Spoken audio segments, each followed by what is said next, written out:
Malignant narcissism the most dangerous personality disorder.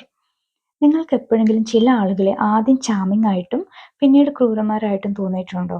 അതുപോലെ manipulative ആയിട്ട്, sadist ആയിട്ടൊക്കെ മറ്റുള്ളവരുടെ മേലുള്ള പവർ, കൺട്രോളൊക്കെ എൻജോയ് ചെയ്യുന്ന ആളുകൾ. ഇത് റെഗുലർ നാർസിസിസം അല്ല, അതിലും ഭയാനകമാണ്. അതെ, ഇന്നത്തെ വീഡിയോ ഈ ടൈപ്പ് നാർസിസിസത്തെ കുറിച്ചാണ് എക്സ്പ്ലെയിൻ ചെയ്യുന്നത്. Malignant narcissism, the most extreme and destructive form of NPD. നിങ്ങൾക്കൊരു ടോക്സിക് റിലേഷൻഷിപ്പ് ഉണ്ട്, അതിൽ നിങ്ങൾ ട്രാപ്ഡ് ആയെന്ന് തോന്നലുണ്ടെങ്കിൽ, മാനിപ്പുലേറ്റീവായ വർക്ക് പ്ലേസിലാണ് നിങ്ങൾ എന്ന തോന്നൽ നിങ്ങൾക്കുണ്ടെങ്കിൽ ഈ വീഡിയോ നിങ്ങൾക്ക് റിലേറ്റ് ചെയ്യാനും പറ്റും, ഇത് നിങ്ങൾക്ക് ഹെൽപ്ഫുള്ളും ആകും. മലിഗ്നന്റ് നാർസിസിസം റെയർ ആണ്, പക്ഷേ ഇൻക്രെഡിബ്ലി ഡേഞ്ചറസ് പേഴ്സണാലിറ്റി ഡിസോർഡർ ആണ്. ഇവർക്ക് അറ്റൻഷൻ, അഡ്മിറേഷൻ അല്ല വേണ്ടത്, പവറാണ്, നിയന്ത്രണമാണ് ഇവർ ആഗ്രഹിക്കുന്നത്. ഇവരിൽ ആൻറ്റി സോഷ്യൽ ട്രേറ്റ്സ് കാണാം, പാരനോയ കാണാം, സാഡിസം കാണാം. എല്ലാത്തിൻ്റെയും കൂടി ഒരു ബ്ലെൻഡാണ് ഇവരുടെ പേഴ്സണാലിറ്റി. മലിഗ്നന്റ് NPDയുടെ ഏറ്റവും പ്രധാനപ്പെട്ട സ്വഭാവ സവിശേഷതകളാണ് ഇനി പറയാൻ പോകുന്നത്. ഒന്നാമത്തതാണ് ലാക്ക് ഓഫ് എമ്പതി. ഇവർക്ക് ആരോടും എമ്പതി തോന്നാറില്ല. ഇവർ കാരണം മറ്റുള്ളവർ വിഷമിക്കുന്നത് കണ്ടാലും അവർ സ്ട്രഗിൾ ചെയ്യുന്നത് കണ്ടാലും ഒന്നും ഇവർക്കൊരു തരി പോലും എമ്പതി തോന്നുകയോ കുറ്റബോധം തോന്നുകയോ ചെയ്യില്ല. പകരം അവരുടെ ആ ഒരു വിഷമം അല്ലെങ്കിൽ ആ സ്ട്രഗിൾ ഇവർ എൻജോയ് ചെയ്യുന്നു. അത്രയ്ക്കൊരു ക്രൂരതയാണ്, ക്രൂരമായിട്ടാണ് ഇവരുടെ ഒരു രീതി, ഇവരുടെ മനസ്സ് അങ്ങനെയാണ്. ഇപ്പോൾ ഒരു എക്സാമ്പിൾ ആയിട്ട് പറയുകയാണെങ്കിൽ, ഹസ്ബൻഡ് വൈഫിനെ ചീറ്റ് ചെയ്തു, വൈഫ് അത് കണ്ടുപിടിച്ചു, എന്നിട്ട് ഹസ്ബൻഡ് മുമ്പിൽ കരയുകയാണ്, ഇതിനെക്കുറിച്ച് ചോദിക്കുകയും കരയുകയും ചെയ്യുമ്പം വൈഫ് സാധാരണഗതിയിൽ ഹസ്ബൻഡ് കുറ്റം ചെയ്തു, അപ്പോൾ വൈഫ് നിരപരാധിയാണല്ലോ. അപ്പം സാധാരണ ഒരു മനുഷ്യന് ഈ വൈഫിനോട് എന്താ പാവം തോന്നും അല്ലേ, ഞാൻ കാരണം ഇവള് അങ്ങനെ ഒരു പാവം തോന്നും. പക്ഷേ മലിഗ്നന്റ് ആയ നാർസിസിസ്റ്റിന് ആ വൈഫിനോട് ഒരു തരി പോലും ഒരു അങ്ങനെ ഒരു ഫീല് വരത്തില്ല. അവരോടൊരു എമ്പതിയും തോന്നത്തില്ല, ഇയാൾക്കൊരു കുറ്റബോധവും തോന്നില്ല. ഇതിന് പകരം ഇയാൾ റിയാക്ട് ചെയ്യുന്ന രീതി, നീ നല്ലവളായിരുന്നെങ്കിൽ എനിക്കിതിൻ്റെ ആവശ്യം വരത്തില്ലായിരുന്നു, നീ ഒറ്റ ഒരുത്തിയാണ് എന്നെ ഇങ്ങനെ ഒരു റിലേഷൻഷിപ്പിൽ കൊണ്ടെത്തിച്ചത്. അതായത് അയാളെ ന്യായീകരിക്കാൻ വേണ്ടി അയാളുടെ കുറ്റം ഈ വൈഫിൻ്റെ തലയിലേക്ക് കെട്ടിവെക്കും. അപ്പോൾ വൈഫ് പിന്നെയും വൈഫ് പാവമായതുകൊണ്ട് ആണെങ്കിൽ ആ ഒരു ഇമാജിനറി സിറ്റുവേഷൻ ആണ്. അപ്പം വൈഫ് ഉടനെ ഞാൻ കാരണമാണോ എന്ന് ചിന്തിക്കും. ആ വൈഫിനെ അവിടെ കൺഫ്യൂസ്ഡ് ആക്കുകയും ഇത് ഇയാൾ ഉള്ളിൽ ചിരിക്കുകയുമാണ് ചെയ്യുന്നത്. ഇയാൾ ഇത് എൻജോയ് ചെയ്യുന്നു, ഈ വൈഫിനെ അങ്ങനെ കൺഫ്യൂസ്ഡ് ആക്കിയത്. ഒന്നാമത്തത് അതാണ് ലാക്ക് ഓഫ് എമ്പതി. ഇനി അടുത്തത് പതോളജിക്കൽ ലൈയിങ്. ഇവര് എന്താ പറയാ, നുണ ഇവരുടെ രക്തത്തിൽ അലിഞ്ഞു ചേർന്നതെന്ന് പറയില്ലേ, അങ്ങനെയുള്ള ഒരാവശ്യമില്ലെങ്കിലും നുണ പറയുന്ന ആൾക്കാർ. അവർ കോൺസ്റ്റന്റ് ആയിട്ട് നുണ പറയും. ഒരു റീസണും ഇല്ല, അതിൻ്റെ ആ ഒരു സിറ്റുവേഷനിൽ ഒരു നുണ പറയേണ്ട ആവശ്യവുമില്ല, പക്ഷെ ഇവർ നുണ പറയും. അവർ തെറ്റ് ചെയ്തൊന്നും ഒരിക്കലും സമ്മതിക്കില്ല. അവരുടെ ആവശ്യത്തിനനുസരിച്ച് അവർ റിയാലിറ്റിയെ ട്വിസ്റ്റ് ചെയ്തുകൊണ്ടിരിക്കും. എക്സാമ്പിൾ ആയിട്ട് ഇപ്പോൾ പൊളിറ്റീഷ്യൻസോ അല്ലെങ്കിൽ ഏതെങ്കിലും സെലിബ്രിറ്റീസോ ഒക്കെ എന്തെങ്കിലും തെറ്റ് ചെയ്ത് പിടിക്കപ്പെട്ടാൽ അവർ മീഡിയയെ ബ്ലെയിം ചെയ്യും അല്ലേ. അതുപോലെ തന്നെ അവർ പറയാൻ പോകുന്ന അടുത്ത സെന്റൻസ് ഇങ്ങനെ ആയിരിക്കും, എന്നെ തകർക്കാൻ ആരൊക്കെയോ പ്ലാൻ ചെയ്യുന്നുണ്ട്, അങ്ങനെ ശ്രമിക്കുന്നതിൻ്റെ ഫലമായിട്ടാണ് ഇങ്ങനെ കെട്ടിച്ചമച്ച കഥകളൊക്കെ പുറത്തു വരുന്നത്, നിങ്ങളതൊക്കെ വിശ്വസിച്ചല്ലോ എന്ന് പറഞ്ഞ് മീഡിയയെ ബ്ലെയിം ചെയ്യും, പൊതുജനങ്ങളെ ബ്ലെയിം ചെയ്യും. ഇതൊക്കെ ഇതിനൊരു എക്സാമ്പിൾ ആക്കി എടുക്കാം. എല്ലാ തെളിവുകളും അവർക്കെതിരെ ആണെങ്കിൽ പോലും അവര് അതിനെല്ലാം നിഷേധിക്കും. അവരുടെ ഭാഗത്താണ് ശരി എന്ന് തർക്കിച്ചുകൊണ്ടേയിരിക്കും. അതാണ് പത്തോളജിക്കൽ ലൈൻ. ഇനി മൂന്നാമത്തത് ഗ്രാൻഡ്യോസിറ്റി മിക്സ്ഡ് വിത്ത് ക്രൂവൽറ്റി. ഇതെന്ന് വെച്ചാൽ ഇവർക്ക് ഭയങ്കരമായിട്ട് സുപ്പീരിയോറിറ്റി കോംപ്ലക്സ് ഉള്ള ആൾക്കാരായിരിക്കും. എല്ലാവരെക്കാളും മുകളിലാണ് തങ്ങളെന്ന് സ്വയം വിശ്വസിക്കുന്നവർ. അവരുടെ ഈ സുപ്പീരിയോറിറ്റിയെ ആരെങ്കിലും ചലഞ്ച് ചെയ്യാൻ ശ്രമിച്ചാൽ വളരെ അഗ്രസീവായിട്ടായിരിക്കും ഇവരതിന് റിയാക്ട് ചെയ്യുന്നത്. ഈ ഓഫീസുകളിലൊക്കെ ചിലപ്പോൾ ടോക്സിക് CEO അല്ലെങ്കിൽ ബോസ് ഒക്കെ ഉണ്ടാവും. അവർ ചിലപ്പോൾ എംപ്ലോയീസിൻ്റെ നല്ല ഐഡിയ ഒക്കെ സ്റ്റീൽ ചെയ്തിട്ട് അതിൻ്റെ ഫുൾ ക്രെഡിറ്റും അവരെടുക്കും. ആരെങ്കിലും ഈ ആരുടെ ആയിരുന്നോ ഈ ഐഡിയ അവരെ ഒന്ന് മെൻഷൻ ചെയ്യുക പോലുമില്ല. ഇതിനെ ആരെങ്കിലും ക്വസ്റ്റ്യൻ ചെയ്താൽ അവരുടെ പവർ ഉപയോഗിച്ച് ആ ക്വസ്റ്റ്യൻ ചെയ്ത ആളെ ടെർമിനേറ്റ് ചെയ്യും. ഇതൊരു എക്സാമ്പിൾ ആക്കി എടുക്കാം. ഇനി വീടുകളിലെ കാര്യം ഉദാഹരണമായിട്ട് എടുക്കുകയാണെങ്കിൽ കുട്ടികളെ വല്ലാതെ ഭരിക്കുന്ന ടോക്സിക് പാരൻസ് ഉണ്ട്. അവർ പറയുന്ന രീതി ഇങ്ങനെയായിരിക്കും: നീ എത്രയൊക്കെ വളർന്നാലും എനിക്ക് മുകളിലാവും എന്നുള്ളൊരു വിചാരം നിനക്ക് വേണ്ട. ഞാൻ പറയുന്നത് അനുസരിക്കുന്നതാണ് നിനക്ക് നല്ലത്. അതായത് അവരുടെ അധികാരം സ്ഥാപിക്കാൻ സ്വന്തം കുഞ്ഞുങ്ങളെ വരെ അടിച്ചമർത്തുവാണ്. എന്നിട്ട് ആ നിയന്ത്രണം, എൻ്റെ കീഴിലാണ് എല്ലാവരും എന്നുള്ള ആ ഒരു പവർ ഇവര് ആസ്വദിക്കുന്നു. അതാണ് ഗ്രാൻഡ്യോസിറ്റി മിക്സ്ഡ് വിത്ത് ക്രുവൽറ്റി. ഇനി അടുത്തതാണ് വിൻഡിക്റ്റീവ്നെസ്. അതായത് അവർക്കൊരു അപമാനം നേരിട്ടാൽ അവരത് ഒരിക്കലും മറക്കില്ല. മലിഗ്നന്റ് നാർസിസിസ്റ്റുകളെ ഇൻസൾട്ട് ചെയ്യുകയോ ഒഫൻഡ് ചെയ്യുകയോ ചെയ്യുകയാണെങ്കിൽ, ചലഞ്ച് ചെയ്യുകയോ ചെയ്യുകയാണെങ്കിൽ, അവർ മാസങ്ങൾ കഴിഞ്ഞിട്ടായിരിക്കാം, വർഷങ്ങൾ കഴിഞ്ഞിട്ടാണെങ്കിലും അവരതിന് പ്രതികാരം ചെയ്യും. എക്സാമ്പിൾ ആയിട്ട് പറയുകയാണെങ്കിൽ, ഇപ്പോൾ ഒരു ടോക്സിക് ബോസിനെ ഒരു എംപ്ലോയി ഒരു മീറ്റിങ്ങിൽ വെച്ച് മറ്റുള്ളവരുടെ മുമ്പിൽ ക്രിട്ടിസൈസ് ചെയ്തു എന്ന് ഇമാജിൻ ചെയ്യുക. ആ ബോസ് ആ ഇൻസൾട്ട് ഒരിക്കലും മറക്കില്ല. ചിലപ്പോൾ മാസങ്ങൾ കഴിഞ്ഞിട്ട് പ്രൊമോഷൻ പോലെയുള്ള അവസരങ്ങളൊക്കെ വരുമ്പോഴായിരിക്കും ഇവർ ആ പ്രതികാരം തീർക്കുന്നത്. അടുത്തതാണ് മാനിപ്പുലേഷൻ ആൻഡ് ഗ്യാസ് ലൈറ്റിംഗ്. ഇവർക്ക് ഒരുപാട് ടാക്ടിക്സ് ഉണ്ട് മാനിപ്പുലേറ്റ് ചെയ്യാൻ. അതായത് ഇങ്ങനെ guilt tripping, emotional blackmail, gas lighting, ഇതൊക്കെ നിങ്ങൾ കേട്ടിട്ടുണ്ടാവും അല്ലേ? ഇങ്ങനെയുള്ള ടാക്ടിക്സ് ഉപയോഗിച്ചിട്ടാണ് ഇവർ മാനിപ്പുലേറ്റ് ചെയ്യുകയും മറ്റുള്ളവരെ കൺട്രോൾ ചെയ്യുകയും ചെയ്യുന്നത്. എക്സാമ്പിളായിട്ട്, ടോക്സിക് ആയ ഒരു ഫ്രണ്ട് നമ്മളെ കോൺസ്റ്റന്റ്ലി ഇൻസൾട്ട് ചെയ്യുകയും നമുക്ക് വിഷമമായി എന്ന് കാണുമ്പോൾ, ഞാൻ ചുമ്മാ തമാശ പറഞ്ഞതല്ലേ, നീ എന്തൊരു സെൻസിറ്റീവാ, ഇതെന്തിനാ ഇത്ര സീരിയസ് ആക്കി എടുക്കുന്നേ എന്ന് ചോദിക്കും. ഇതൊക്കെ നമുക്ക് പലർക്കും അനുഭവമുള്ള കാര്യമായിരിക്കും. നമ്മുടെ ഫീലിങ്സിനെ അവർ ഇൻവാലിഡേറ്റ് ചെയ്യുകയാണ് ചെയ്യുന്നത്. ഇതുവഴി നമ്മൾ നമ്മളെ തന്നെ സംശയിക്കും അവിടെ. ഓ ശരിയാണല്ലോ, ഞാൻ എന്തിനാ ഇതിപ്പോൾ ഇത്ര സീരിയസ് ആക്കി എടുത്തത്, ഇതൊക്കെ എല്ലാവരും പറയുന്നതല്ലേ, ആ ഒരു രീതിയിലേക്ക് നമ്മളെ അവർ ചിന്തിപ്പിക്കും. ഇനി അടുത്തത് ട്രയാങ്കുലേഷൻ.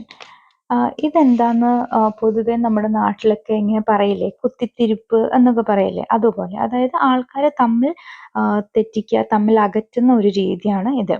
കുത്തിത്തിരിപ്പ് ഉണ്ടാക്കുന്നവരെന്ന് നമ്മൾ പൊതുവെ എല്ലായിടത്തും തന്നെ സ്കൂളുകളിലും ഫ്രണ്ട്സിൻ്റെ ഇടയിലും ഒക്കെ കേട്ടിട്ടുള്ള ഒരു വേർഡാണ്.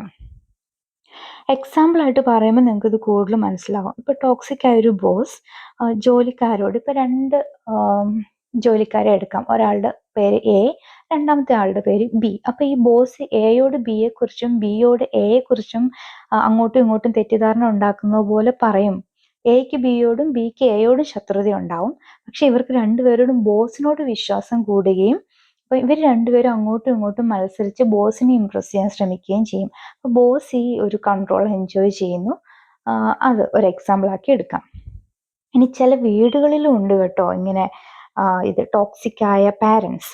അത് അവരുടെ കുട്ടികളിൽ തന്നെ അങ്ങോട്ടും ഇങ്ങോട്ടും പറഞ്ഞ മത്സരബുദ്ധി രണ്ടുപേർക്കും ഉണ്ടാക്കുന്നവർ. അതായത് ഇപ്പൊ മോനോട് പറയും, നിന്റെ പെങ്ങളുടെ വിചാരം നിന്നേക്കാൾ സ്മാർട്ട് അവളാണെന്നാണ്. അതുപോലെ തന്നെ മകനോട് ഇതുപോലെ എന്തെങ്കിലും മോളെ കുറിച്ച് പറയും. അപ്പൊ ഇവർക്ക് രണ്ടുപേർക്കും അങ്ങോട്ടും ഇങ്ങോട്ടും ഒരു അകൽച്ച തോന്നുകയും, പക്ഷേ രണ്ടുപേരും പാരന്റിനെ ഇംപ്രസ് ചെയ്യാൻ വേണ്ടിയിട്ട് മത്സരിച്ച് അതിനു വേണ്ടി ശ്രമിക്കുകയും ചെയ്യും. പാരൻസ് ആണെങ്കിൽ ഇവർ രണ്ടുപേരും മേലുള്ള കൺട്രോൾ എൻജോയ് ചെയ്യുന്നു. അത് എക്സാമ്പിൾ ആക്കി പറയാം. ഇനി അടുത്തതാണ് സാഡിസ്റ്റിക് പ്ലഷർ. ഞാൻ നേരത്തെ ഒന്ന് പറഞ്ഞിരുന്നു, ഇവർക്ക് സാഡിസം ഇവരുടെ ഒരു പ്രത്യേകതയാണ്. അത് മറ്റുള്ളവരെ വേദനിപ്പിച്ച് അത് എൻജോയ് ചെയ്യുന്ന ആൾക്കാർ. മാലിഗ്നന്റ് നാർസിസിസ്റ്റുകൾ മറ്റുള്ളവരെ വേദനിപ്പിക്കുകയും അതുകൊണ്ട് ചിരിക്കുകയും എൻജോയ് ചെയ്യുകയും ചെയ്യാൻ കഴിയും അവർക്ക്.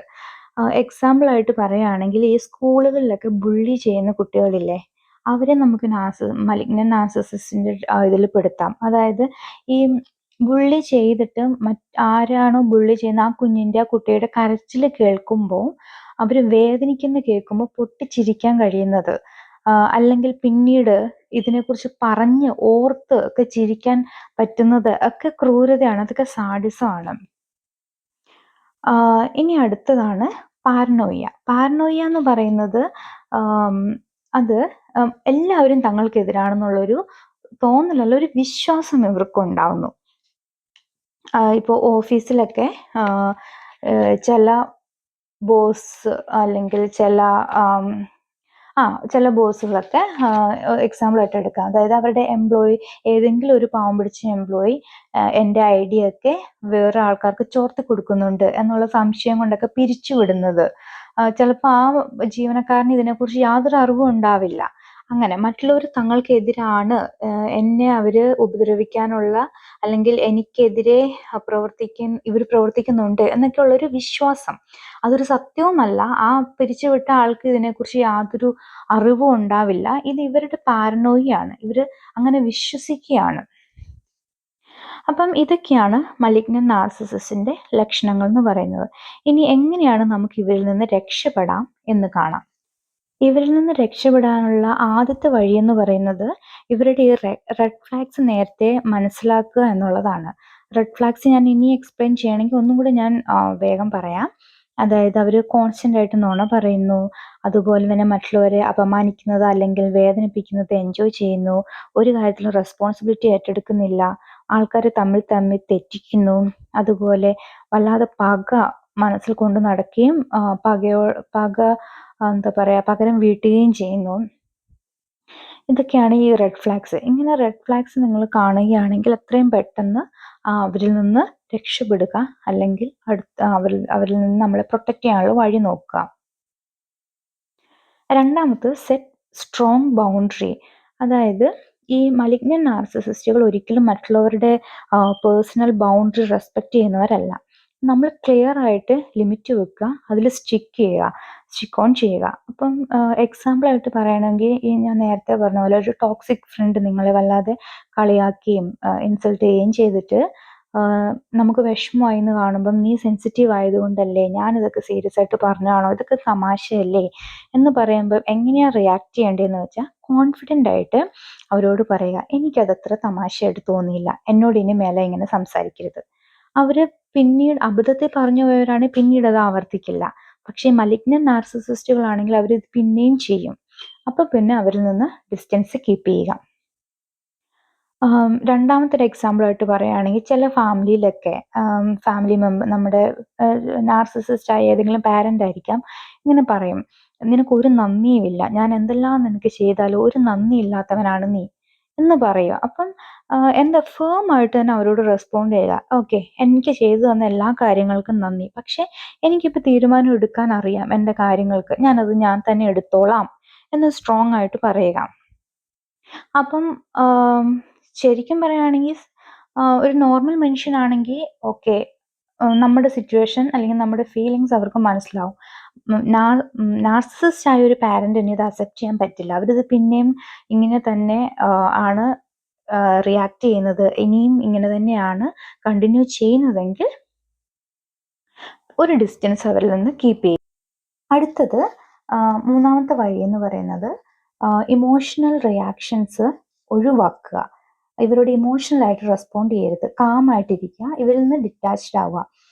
കാരണം മലിഗ്നന്റ് നാർസിസിസ്റ്റുകൾ മറ്റുള്ളവരുടെ ഇമോഷണൽ റിയാക്ഷൻ ആണ് ഇവർക്കൊരു എന്താ പറയുക ഇന്ധനം ആവുന്നത്, ഇവർക്കൊരു ഫ്യൂൽ ആവുന്നത്. അവർക്കതൊരു പവറാണ്, അവർക്ക് കൂടുതൽ പവർ കിട്ടും. നമ്മൾ എത്രത്തോളം ഇമോഷണൽ ആവുന്നു അത്രത്തോളം ഇവർ കൂടുതൽ തർക്കിക്കാനും വഴക്കുണ്ടാക്കാനും ഇവർക്ക് എനർജി കൂടും. ഇപ്പം എക്സാമ്പിൾ ആയിട്ട് പറയുകയാണെങ്കിൽ നാർസിസിസ്റ്റ് ആയ ഒരു എക്സ് പാർട്ട്ണർ നിങ്ങളെ പ്രൊവോക്ക് ചെയ്യാൻ വേണ്ടി, നിങ്ങളെ ജലസി ആക്കാൻ വേണ്ടി മാത്രം അവര് ഫോട്ടോസ്, അതായത് പുതിയ പാർട്ട്ണറുമായിട്ടുള്ള ഏതെങ്കിലും ഫോട്ടോസ് ഒക്കെ സോഷ്യൽ മീഡിയയിൽ പോസ്റ്റ് ചെയ്യുന്നു. അപ്പം ചെയ്യാൻ പാടില്ലാത്ത കാര്യം എന്ന് പറയുമ്പോൾ ഇമോഷണലി റിയാക്ട് ചെയ്യരുത്. അതായത് സാധാരണ എന്താ ചെയ്യുന്ന എല്ലാവരും, എനിക്ക് വിശ്വസിക്കാൻ പറ്റുന്നില്ല, നീ എത്ര പെട്ടെന്നാണ് മൂവ് ഓൺ ആയത്, എനിക്കിത് വിശ്വസിക്കാൻ പറ്റുന്നില്ല, അതിനർത്ഥം നീ എന്നെ കെയർ ചെയ്തിട്ടുണ്ടായിരുന്നില്ല, നമ്മുടെ റിലേഷൻഷിപ്പ് ട്രൂ ആയിരുന്നില്ല, നീ ട്രൂ ആയിരുന്നില്ല എന്നല്ലേ എന്നൊക്കെയാണ് ഇമോഷണലി അത് കണ്ടപാടെ റിയാക്ട് ചെയ്യുന്നത് സാധാരണ. അങ്ങനെ ചെയ്യരുത്. ഇങ്ങനെ ചെയ്യുമ്പോൾ നമ്മൾ അവരുടെ ഗെയിമിൽ എൻഗേജ്ഡ് ആവുകയാണ്, അപ്പൊ അവർക്ക് അതൊരു ഫ്യൂൽ ആവുകയാണ്. അങ്ങനെ ചെയ്യരുത്. അതിനുവേണ്ടി നമ്മളെ പ്രൊട്ടക്ട് ചെയ്യുന്ന രീതി എങ്ങനെയാന്ന് വെച്ചാൽ കാമായിട്ടിരിക്കുക. എന്താണ് നമ്മൾ ബ്രേക്കപ്പ് ആയി, റിയാക്ട് ചെയ്യരുത്, അവരെ ബ്ലോക്ക് ചെയ്യുക, അതിന് റെസ്പോണ്ട് ചെയ്യുകയേ ചെയ്യരുത്. എന്തെങ്കിലും കാര്യത്തിൽ നിങ്ങൾ കമ്മ്യൂണിക്കേറ്റ് ചെയ്യേണ്ട അവസരം ഉണ്ടെങ്കിൽ വളരെ ഷോർട്ടായിട്ട് ഇമോഷൻ ഇല്ലാതെ അത്യാവശ്യം വേണ്ട കാര്യങ്ങൾ മാത്രം ഇവരോട് സംസാരിക്കാം. അതായത് ചില എന്താ പറയണ്ടേ, ഇപ്പം കുട്ടികളൊക്കെ ഇപ്പം ഡിവോഴ്സ്ഡ് ആയ പാരൻസിന് കുഞ്ഞുങ്ങളുണ്ടാവുമല്ലോ, കുഞ്ഞുങ്ങളുള്ളവരുടെ കേസിലാണ് പറയുന്നത്.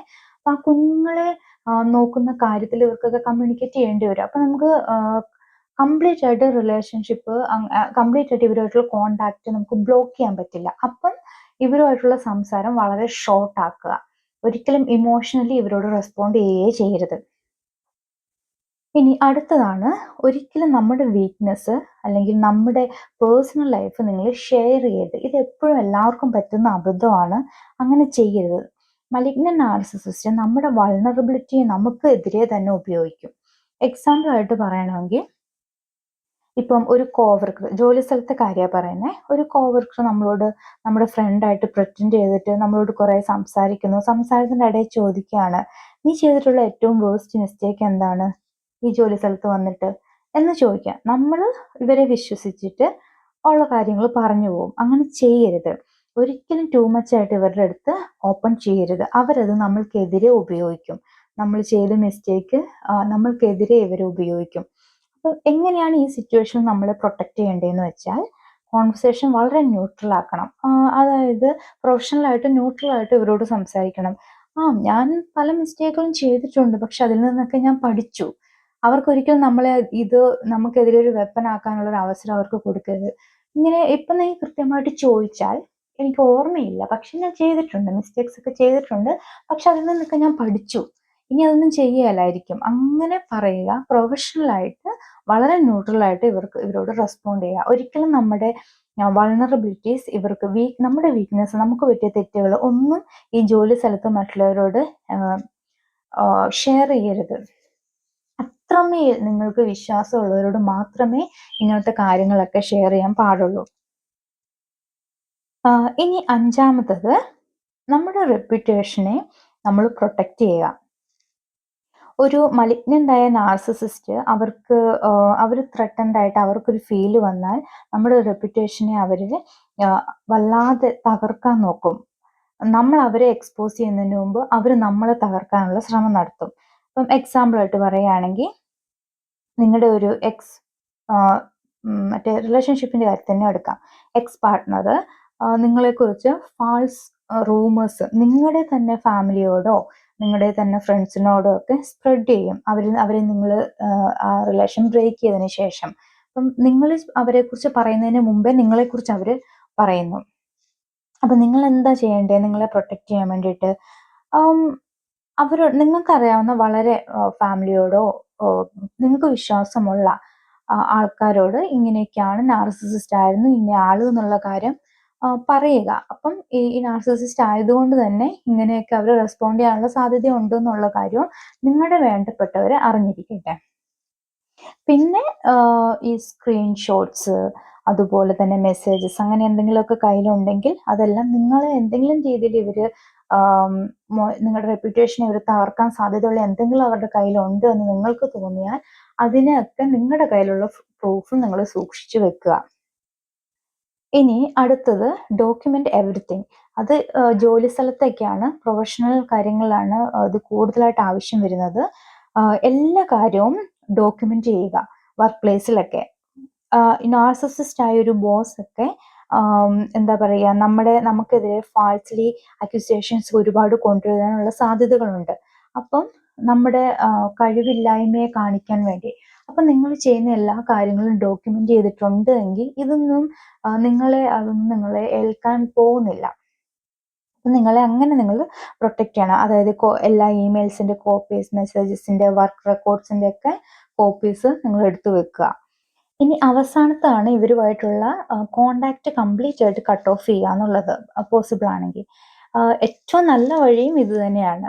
കോണ്ടാക്ട് ഇല്ലെങ്കിൽ നമ്മളെ മാനിപ്പുലേറ്റ് ചെയ്യാൻ അവർക്ക് പറ്റില്ലല്ലോ. പക്ഷെ എല്ലാവരുടെ കാര്യത്തിലും എല്ലായ്പ്പോഴും ഇത് നടന്നു എന്ന് വരില്ല. പ്രത്യേകിച്ച് ഈ പാരൻസിനെയൊക്കെ ഒഴിവാക്കുക, കട്ട് ഓഫ് ചെയ്യുക എന്ന് പറയുന്നത് എപ്പോഴും പോസിബിൾ ആയ ഒരു കാര്യമല്ല. പ്രത്യേകിച്ച് ഈ ടോക്സിക് ആയ, നാർസിസിസ്റ്റ് ആയ പാരന്റിന് ഇങ്ങനെ നമ്മളൊരു ഡിസിഷൻ എടുക്കുന്നു എന്ന് തോന്നലുണ്ടായാൽ അവർ പറയുന്ന ഡയലോഗ് ഇങ്ങനെയൊക്കെ ആയിരിക്കും: നീ ഇതിന് പശ്ചാത്താപിക്കും, നീ ഇതിന് ഉറപ്പായിട്ടും റിഗ്രറ്റ് ചെയ്യും, നിനക്ക് എൻ്റെ ആവശ്യം വേണ്ടി വരും, നീ നോക്കിക്കോ എന്നൊക്കെ ആയിരിക്കും. നമ്മൾ റെസ്പോണ്ട് ചെയ്യേണ്ടത് കാമായിട്ടിരിക്കുക. ഒരിക്കലും ഇമോഷണലി ഇവരോട് റെസ്പോണ്ട് ചെയ്യരുത്. പകരം നമ്മൾ വളരെ എന്തെങ്കിലും രീതിയിൽ ഇവരോട് റെസ്പോണ്ട് ചെയ്യണമെങ്കിൽ ഇമോഷൻ ഇല്ലാതെ ഇമോഷൻലെസ് ആയിട്ട് സംസാരിക്കുക, വളരെ ഷോർട്ടായിട്ട് സംസാരിക്കുക. കംപ്ലീറ്റ് ആയിട്ട് ഇവരുമായിട്ടുള്ള റിലേഷൻഷിപ്പ് കട്ട് ഓഫ് ചെയ്യാൻ പറ്റാത്ത സാഹചര്യത്തിലാണല്ലോ, അന്നപ്പോൾ വളരെ ഷോർട്ടായിട്ട് പറയേണ്ട കാര്യങ്ങൾ മാത്രം, വലിയ ഇമോഷൻ ഒന്നും ഇല്ലാതെ ഇവരോട് സംസാരിക്കുക. ഇതൊക്കെയാണ് മലിഗ്നന്റ് നാർസിസിസം. ഒന്നും കൂടി ചുരുക്കി പറയുകയാണെങ്കിൽ ഏറ്റവും ഡേഞ്ചറസ് ആയ, മാനിപ്പുലേറ്റീവായ, ഏറ്റവും ക്രൂരന്മാരായ മനുഷ്യരാണ് ഈ മലിഗ്നന്റ് നാർസിസിസ്റ്റുകൾ. അവരൊരിക്കലും മാറില്ല. നമ്മളെ പ്രൊട്ടക്റ്റ് ചെയ്യുക എന്നുള്ളതാണ് ബെസ്റ്റ് വേ. അതിനുള്ള കാര്യങ്ങൾ ഞാൻ ഓൾറെഡി പറഞ്ഞു കഴിഞ്ഞു. ഇവരുടെ ടോക്സിക് ബിഹേവിയർ നേരത്തെ തന്നെ റെക്കഗ്നൈസ് ചെയ്യുക, സ്ട്രോങ് ആയ ബൗണ്ടറീസ് സെറ്റ് ചെയ്യുകയും അതിൽ ഉറച്ചു നിൽക്കുകയും ചെയ്യുക, കാമായിട്ട് ഇമോഷൻ ഇല്ലാതെ ഇവരോട് റെസ്പോണ്ട് ചെയ്യുക. ഒരിക്കലും അവർക്ക് നമ്മുടെ മേലെ അവർക്ക് നിയന്ത്രണം കൊടുക്കരുത്. പിന്നെ ഉള്ളത്, നമ്മുടെ റെപ്യൂട്ടേഷനെ പ്രൊട്ടക്ട് ചെയ്യാൻ വേണ്ടിയിട്ട് എല്ലാ കാര്യങ്ങളും ഡോക്യുമെന്റ് ചെയ്യുക. പറ്റുന്ന അത്രയും ഇവരിൽ നിന്ന് അകന്നു പോവുക. ഒരിക്കലും ഇവരുമായിട്ട് കോണ്ടാക്ട് വെക്കാതെ നോക്കുക പറ്റുന്ന അത്രയും. ഇനി ഏറ്റവും ഇമ്പോർട്ടൻ്റ് ആയ റൂൾ എന്താണെന്നറിയാമോ? അവരൊരിക്കലും മാറില്ല എന്നുള്ള കാര്യം നമ്മൾ മനസ്സിലാക്കണം. അവർക്കതിന് പറ്റില്ല. ഇതൊരു ഡിസോർഡർ ആണ്, പേഴ്സണാലിറ്റി ഡിസോർഡർ ആണ്. ഇവർക്ക് മാറ്റം ഉണ്ടാവില്ല. അപ്പം അവരെ മാറ്റാൻ നമുക്ക് പറ്റാത്തിടത്തോളം നമ്മൾ എന്താ ചെയ്യേണ്ടത്? നമ്മളെ പ്രൊട്ടക്ട് ചെയ്യുക ആൻഡ് ജസ്റ്റ് വാക്ക് അവേ. അത്രയേ ഉള്ളൂ. ഓക്കെ, അപ്പം ഇത്രയേ ഉള്ളൂ ഇന്നത്തെ വീഡിയോ. വീഡിയോ കണ്ട എല്ലാവർക്കും താങ്ക് യു സോ മച്ച്.